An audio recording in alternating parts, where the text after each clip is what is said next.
All eyes will be on Cape Town today. That's where South Africa's 2026 national budget is expected to focus on strengthening revenue, improving government efficiency and stimulating economic growth. The National Treasury says the spending plans aim to support vulnerable households while ensuring that there is responsible spending. Let's kick things off with SABC News reporter Nompumelelo Siziba, who's live to us now from Cape Town. And Nompu, if we are to learn any lessons from last year, hopefully there's been a whole lot more consultation this time around to prevent what's been described as the comedy of errors we saw in Budget 2025. Absolutely. Thank you so much. Well, indeed, we don't expect a repeat of last year. We think that political lessons have been learned.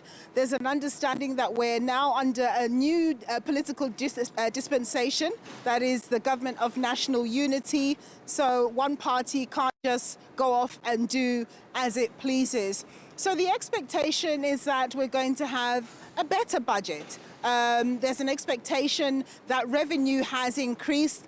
As we've been attending pre-budget briefings from different experts, they're saying that there have been revenue overruns for the past number of months, which is very positive. And that, to some extent, has been driven by the higher commodity prices, which, of course, the Fiscal benefits from.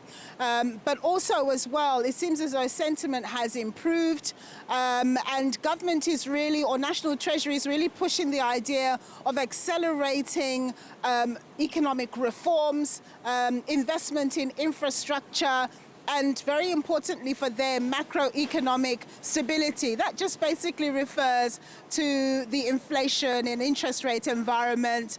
Currently interest rates are lower. That means the cost of borrowing is lower, and therefore it should entice people who want to get in on the market and invest to do so. So see, these are some of the drivers, but of course it's always a tightrope that the finance minister has to tread. He has to make sure that he takes care of the vulnerable community, as you've already alluded, as well as ensure that there are funds to actually boost economic growth in terms of investing in infrastructure. But government can't do that alone, clearly. The talk for the they need to crowd in the private sector. They need the private sector to come in and play and invest and get a return on their investment. We're seeing that in terms of the railway lines. A number of companies have come in and bidded to run certain lines, and they're going to get concessions and so on and so forth. So I do have a guest with me who is going to speak to us around what her expectations are. Her name is Chloe Van Biljon.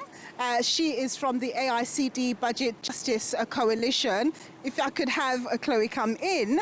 Thank you so much for joining us, Chloe. So we know that you're very much about tax justice. What is it that you're hoping that the finance minister will have to say around tax this year?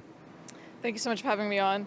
Well, we're really hoping for There's a recent survey that showed that 64% of dollar millionaires in South Africa support a wealth tax of 2% on their wealth. And there's been estimates that a wealth tax in South Africa, just targeting the top 1% of wealth, would bring in 190 billion every year. So this could really transform what the government has available in their revenue. Then we're really hoping that the government reconsiders the medical aid credit rebate. This is a rebate that's available to people who have medical aid. They get 360 Rand deducted from their tax. Essentially, it's a grant to those who are privileged enough to have medical aid. And we don't think this is justifiable.